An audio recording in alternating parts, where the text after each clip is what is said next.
now known. And we are visiting with some of the members of the Royal Canadian Legion, branch number 65 in Portage, Prairie, and we'll meet our guests in just a moment or two. I'd like to begin with a piece that I clipped from Maclean's magazine some Remembrance Days ago, but it still holds up. It was in their column, The Road Ahead, where people who are subscribers to and readers of Maclean's submit their thoughts on topics of current interest.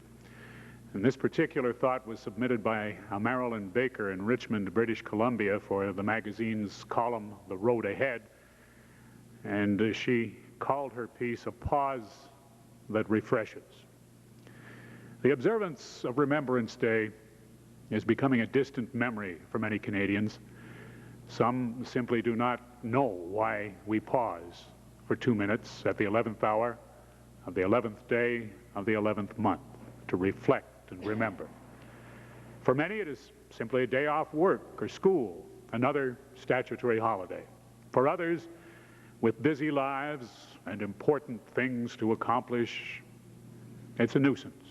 Still others who profoundly misunderstand the reason for the event choose to attack those who would celebrate war. For all of us, peacetime has become a way of life. Conflict that dissolves into armed combat seems not possible in Canada today. Two of my guests, to my left, Bob Hay, to my right, Bill Garnham, both members of Branch 65 of the Royal Canadian Legion. Gentlemen, welcome. Bill, first of all. How do you do? What is your military background, Bill? What service were you a part of? 12 Manitoba Dragoons. And you saw service in the Second World War? Yep. What does Remembrance Day mean to you? Remembering the guys that we knew well in the service and fought through the war most of the way through and then to the end of the war. Okay, well, we'll be back to you, Bill, for some of your reminiscences and some of the stories that hopefully you have kept in a pocket or stashed away in a drawer somewhere, and we'll share with our audience tonight. And Bob Hay, you, what service were you in, Bob? I was in the Royal Canadian Air Force, Coastal Command, and convoy ship. We patrolled them, guarded them against other aircraft and submarines. Were you a pilot or a crew member? I was a wireless air gunner, telegraph operator, and radar operator.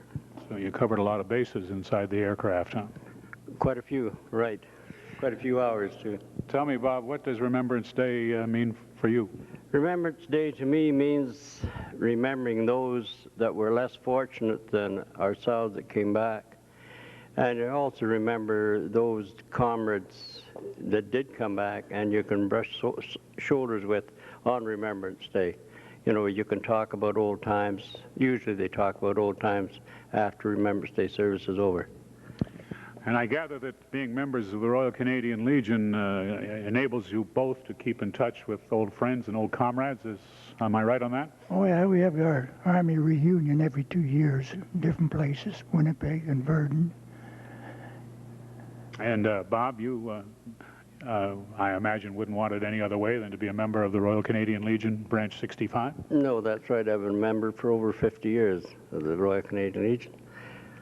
Well, now, the last part of Marilyn Baker's letter to Maclean's is, I think, worth mentioning, too. She concludes her letter thusly. Many of us have parents, grandparents, uncles, aunts, and dear friends who died for this cause. My hope is that we Canadians can put our differences aside for 2 minutes on this November 11th and say to them, thank you.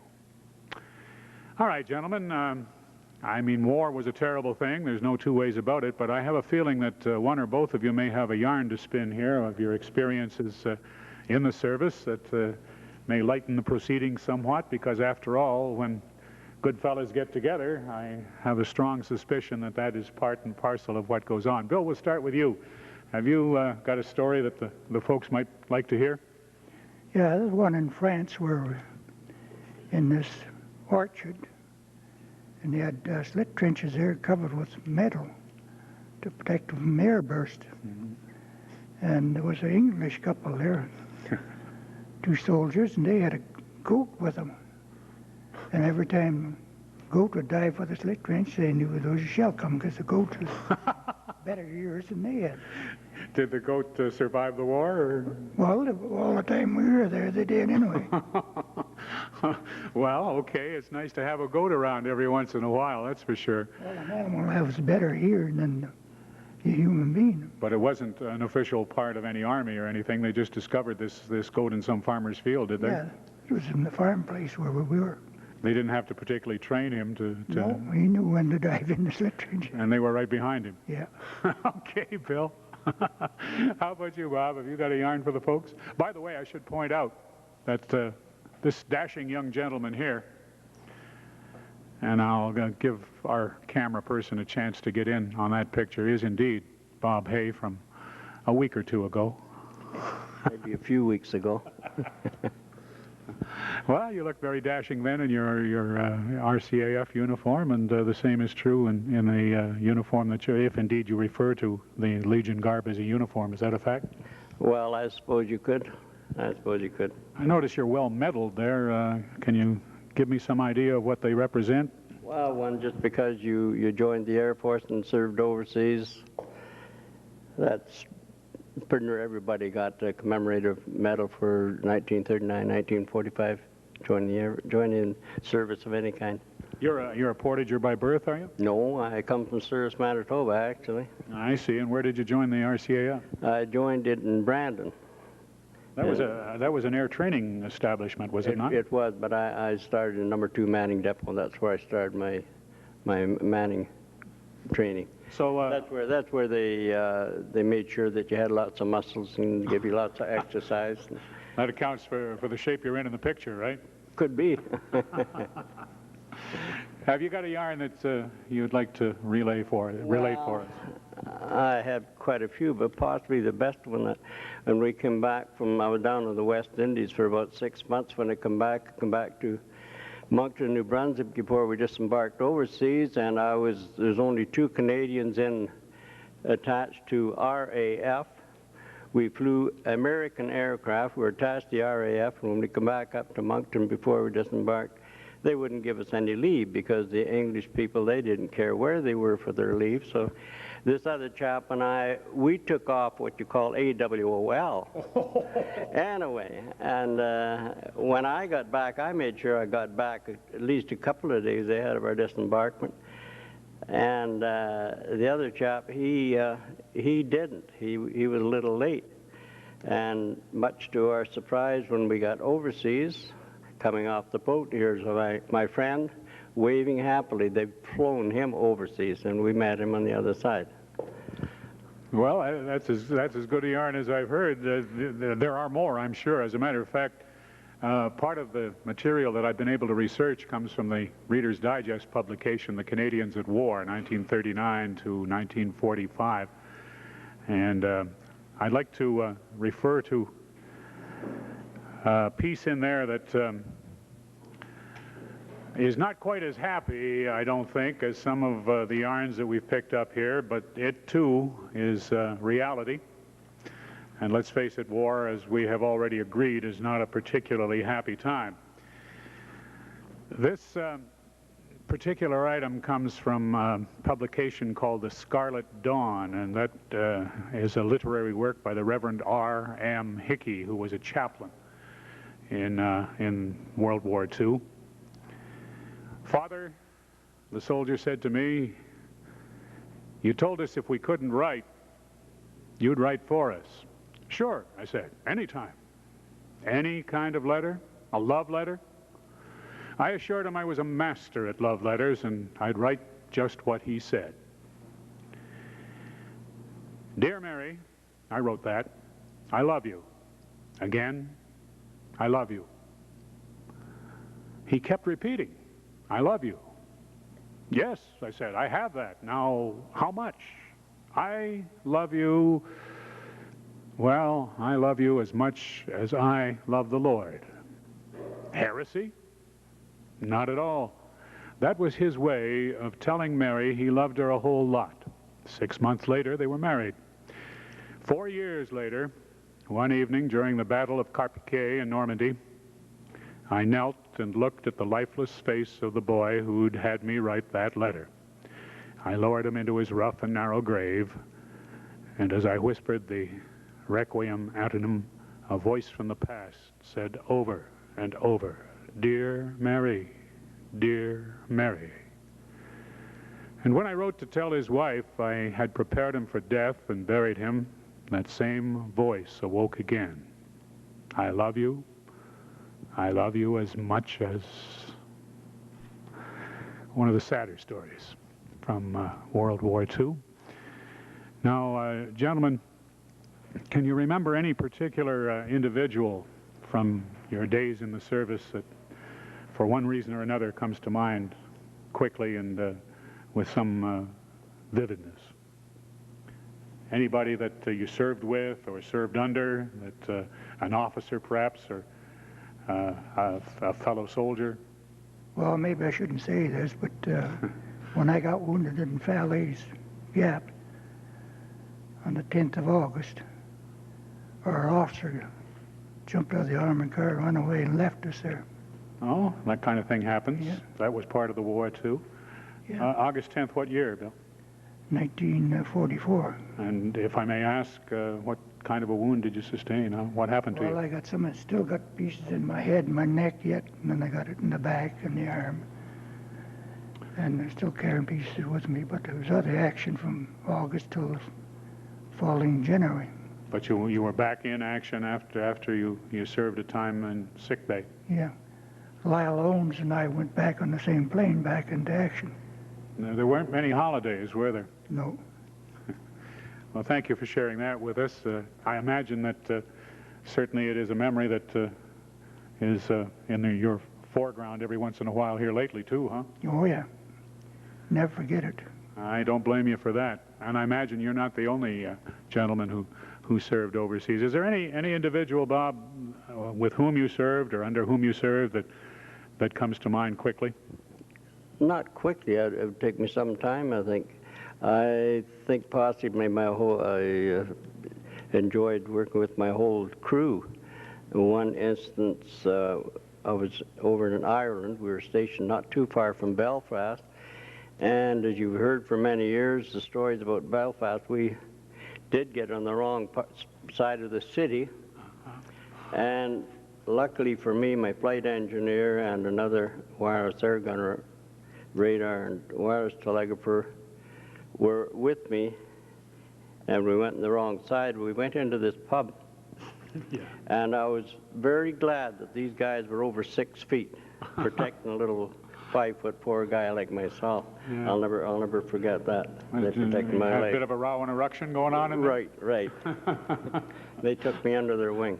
Well, that's good too. Because let's face it, if you're in Belfast and in a pub, the rows and ructions are pretty much par for the course as anything I've ever heard about the place. That's right. Listen, there is a piece of poetry that I have always liked and have always included in any commemorative broadcast that I've done for Remembrance Day, or Remembrance Week as it is known now.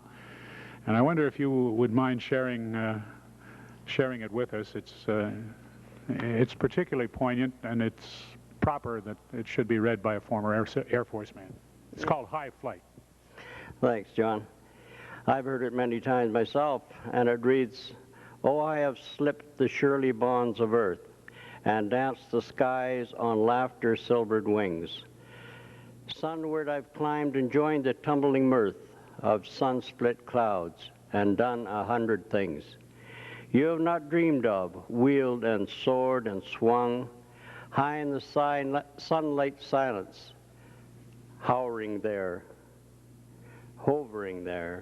I've chased the shouting wind along and flung my eager craft through footless halls of air, up the long delirious burning blue. I've topped the wind-swept heights with easy grace, where never lark or even eagle flew. And while with silent, lifting mind I've trod the high unsurpassed sanctity of space, put out my hand and touched the face of God. Beautiful piece of poetry. I think credits are in order. It was written, of course, by John Gillespie McGee, Jr. McGee was born in Shanghai, China, where his parents were American missionaries. He came to Canada to enlist in the RCAF in 1940, and a year later he was a Spitfire pilot with the RCAF's 412 Fighter Squadron in Britain. He was killed in December 1941 when he was only 19. And that's just one of many pieces in a book called The Tumbling Mirth. You probably heard reference to that line in the poem Bob read for you. J. Douglas Harvey is the, well, hardly author. He is a man who has collected pieces with respect to Air Force and flying and RCAF individuals over the years. He was Harvey, in Toronto, and served for 22 years in the Royal Canadian Air Force, graduate of the University of Toronto, and holds the Distinguished Flying Cross and Canadian Forces decoration. There were so many people, so many things that happened in the war. Bill, where were you stationed when you heard that it was over and that you were heading for home? I forget the name of the place in Germany anyway, but I remember we were just the two of us in the armored car. There was 5 of a crew, but we were, if there was anything on the armored cars knocked out, we had to go in and the rest of the crew would join in with us. And then how did you get the message? We seen all the guys jumping out of the armored cars and throwing their hats up, and we wouldn't know what was going on. We didn't have our radio on at the time. And how long after that were you repatriated back home? Oh, it was about 3 months after, I think. Mm-hmm. We were up in the hayloft in this big dairy farm and telling stories all night what we were going to do when we got home. What were some of the plans that you made while you were still overseas, looking to come back to Civvy Street in Canada? What did you have in mind? Nothing at the time. I didn't anyway. What did you do? Well, I was a fisherman and a farmer. Well, hey, you can't be faulted for that at all. All right, gentlemen, I thank you very much for participating in this segment of our special Remembrance Day show on review on Shaw Cable 9. Now, we have other guests to introduce in another part of the program yet to come. So, folks, please stay tuned, and we'll be right back.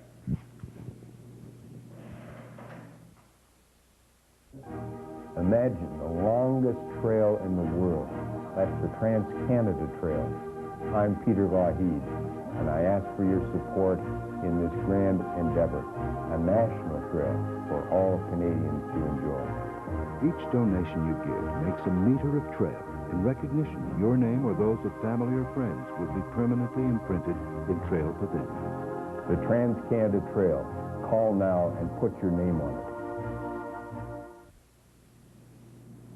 Our Remembrance Day commemorative on review continues from Royal Canadian Legion, Branch 65 in Portage, Prairie. Some of the members have joined me on this occasion with their reminiscences and stories, and actually we're trying to give you the feeling of how important November 11th is. A day certainly for remembrance. Here lately it's been a week for remembrance, and I think that is only right and proper. May I introduce my guests at this point? To my right, Llyal Owens. Good evening and welcome, Llyal. Hi. Hi. And what was your service? It was in World War II, was it? Yes. And you were in what branch of the service? Army. And your unit? My 17th Duke of York's Royal Canadian Hussars. And you were overseas for how long? From fall from 43 till summer of 45. So you saw most of it? Some of it, yes. Run across any goats? Dogs and goats, yeah. Okay. There were none in your particular sector? No, we had a pretty good bunch, yeah. What does Remembrance Day mean to you, Llyal?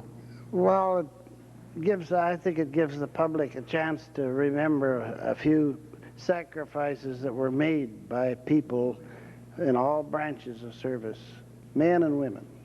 And I think they should keep remembering them. How about kids today? Do you think they get the message as loud and clear as they should? Some of them, yes, probably. But some of them we have some good cadets and both the Army and Air Force. We thank you. We have a Navy man with us here. George Ferguson, welcome to the show. Hi, John. Now, you served in the Royal Canadian Navy. In Royal Canadian Navy, yeah, Volunteer Reserve. And your ship? I was on a minesweeper, HMCS Quatsino, and a corvette, the St. Thomas. And you saw some action on these ships? No, not really. You could have. They were fighting ships of the First Order, were they not? That's right, but when I got them, my service was on the West Coast, actually. And in what capacity? My rating was a Stoker 1, which was in boiler room and engine room. Because in those days it was coal that made these things go, right? Well, no. Or oil? Oil, right. And now we probably have diesel engines in them. Oh, yeah, well, we had turbines then also, yeah. And how many sailors would be on a ship of that size? On the sweeper, we had about 90, and about the same complement on a corvette. And your home is here in Portage in Manitoba? I was born and raised in Portage, that's right. And how long did you serve? I was in the Navy 2 years. Ample opportunity to get your sea legs, I suspect. Huh? That's right. Okay, listen, you may, being a West Coaster, this won't have the same meaning to you, this piece from Maclean's in years gone by. It has to do with Halifax, folks. And I don't have to tell you the important role that Halifax played in World War II. And this particular item was written by Frederick Edwards in Maclean's magazine in 1941. Here, he wrote, meaning Halifax, is a cross-section of the empire. You may hear within the space of one block Cockney, Yorkshire, Lancashire, and Scottish accents. Royal Navy and Royal Canadian Navy officers and ratings mingle with men of the merchant marine. Egyptian, Malaysian, and Hindu seamen wait in line before theater box offices with airmen from Australia and New Zealand. Canadian soldiers and sailors of allied countries, Free French, Norwegians, Dutchmen, Poles. After nightfall, a civilian on Barrington, the main street in Halifax, looks as though he didn't even belong. Now, we have a picture here, Llyal, that I think is pretty important insofar as your service is concerned, in that you and two other chaps are in it. We'll show it to the camera in a second, but identify them for me. This is Jeff Wilkes and Gordon McKay, and they're both in our regiment, the 17th Hussars, their 7th Regiment. They're Manitobans, are they? No, these two came from Nova Scotia, or down that way somewhere, okay. in New Brunswick, probably. And this was what year? In 1943. Okay, let's see if people can recognize Llyal and his friends from this photograph taken in 1943. Okay. Where was it taken? It was taken in Ghent in Belgium. And at what point in the war was that? 43 was like almost the middle of it. It was this would be, the picture was actually in 44. Mm-hmm. We were coming back from being out of hospital and stuff. We had been wounded, all three of us. And I didn't know these boys at all till I ran into them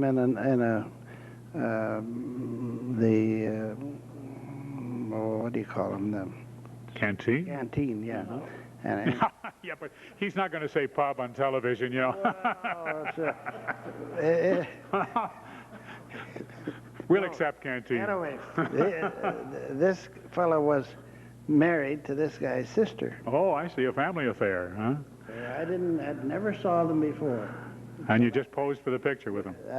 Yes, we were a photographer there in a big studio wanted to take our picture. And we were with a couple of people from Belgium, and they were going to pay for the shot, so it's fine. But you would never know it by the looks of their faces here that this was just mayhem in there, the jokes that were going on before that picture was taken. I don't know how they ever got their faces straightened out. Yeah, what, they were practical jokes? They were playing on one another? Just dandies, yeah. We had a little humor in there. In Belgium, obviously there was more than humor going on at that particular point. Were you on some kind of leave, or? We were on leave on our way back to the regiment. out of hospitals. We were out of hospital. But this was a CBRG station, like, and all kinds of Canadians in this. Do you have any lasting friendships that you established in the service, people that you may or may not see at this stage of your life? No, but one or two of them died. I mean, they were good friends of mine. Mm-hmm. One of them, incidentally, was our driver of our big armored car. His name was Lorne Gasmere, and he was raised in Hudson, Ontario. He was a native Indian, but he was a well-educated Indian. He knew poems and English and French, and just perfectly, and German, incidentally. His father, you had the same crew all the time in your vehicle? Or? Yeah, yes. Jasmine was come back from the same vehicle. And he survived the war, did he? Yes, but he died shortly afterwards. Oh. Yeah. He was a native Indian. A wonderful man. Is there anything in your experiences that comes to mind, quickly, bad or good, something that is a very vivid memory of your days overseas? A person, a place, a thing? I don't know. Some of the people we met were pretty well, very good people in England, for instance. But in France also, we met a lot of people there that weren't personal friends, but they were good people. You were well received by these folks? Young couple that we lived with or met with in Ghent, for instance. They were a young married couple, but they'd worked for 4 years for the Germans in a gun factory. And they were living on nothing pretty well when we met them. We had the opportunity to steal all equipment and food and clothes we could from our CBRG to take it to them, these two fellows and myself. Yeah. And we really got to know these people. That's why they took our pictures. Well, I guess they'd be terribly glad to see some fellows come along who could provide them with the necessities. This young lad, his father worked for the Palace Guard. He was a trooper or something there. And he had worked in the First World War, had worked with the Canadian troops, and he could speak English as good as I could. So it was nice to have around. Well, did you find, generally speaking, that as you landed in these countries, France and Belgium and so on, I gather that they must have regarded you as liberators to a great extent? Well, we weren't stationary at all. We were reconnaissance outfit, and we traveled, did all the recce work for the 7th, 8th, and 9th Infantry Brigades. Yours was like an armored, a division? Yeah, armored. We were part of the 17th Hussars, was a reconnaissance, armored reconnaissance. So you were like ahead of the main thrust most of the time? A lot of the time.